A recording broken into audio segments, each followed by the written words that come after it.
প্রথমেই কথা বলবো জাজমেন্ট ডে এর সদস্যদেরকে নিয়ে, কেননা ডেমিয়ান প্রিস্ট গত রাতে যে মুভমেন্টগুলো দেখেছি আশা করি জাজমেন্ট ডে আস্তে আস্তে ভেঙে যাবে, কেননা ডেমিয়ান প্রিস্ট বর্তমানে নিজেকে নিয়ে খুব গর্ববোধ করছে।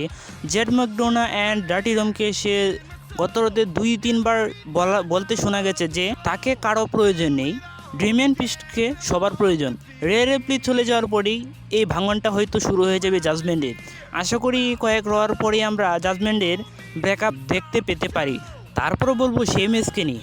শেইমেস বর্তমানে অনেক মোটাসোটা হয়ে গেছে এবং আগের বডি তার একদম 6 প্যাকের মতো বা 6 প্যাক ছিল, কিন্তু বর্তমানে সে অনেক মোটা হয়ে গেছে এবং সামাজিক মাধ্যমে তাকে নিয়ে অনেক ট্রল হচ্ছে। এবং ড্রু ম্যাকইন্টায়ার তো গত স্টেজে বলেই দিয়েছে শেইমেসকে যেন বার্গার কম গায়, কেননা সে বলতে চাচ্ছে যে বার্গারকে তার বডি এরকম মোটাসোটা হয়ে গেছে।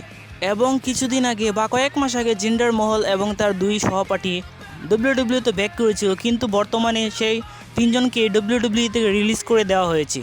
জেসেপ ফাতুকে আমরা হয়তো সামনের র অথবা স্ম্যাকডাউনে ডেবিউ হতে দেখতে পারি এবং আগামী 27 এপ্রিল স্ম্যাকডাউন এবং 30 এপ্রিল র এতে 2024-এর ড্রাফট অনুষ্ঠিত হবে।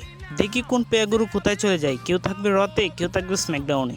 আমাদের চ্যানেলে নতুন হয়ে থাকলে অবশ্যই লাইক কমেন্ট করে পাশে থাকুন এবং WWE ও ব্যাকল্যাশের সকল আপডেট পেতে আমাদের চ্যানেলটিকে সাবস্ক্রাইব করে রাখুন। ধন্যবাদ সবাইকে।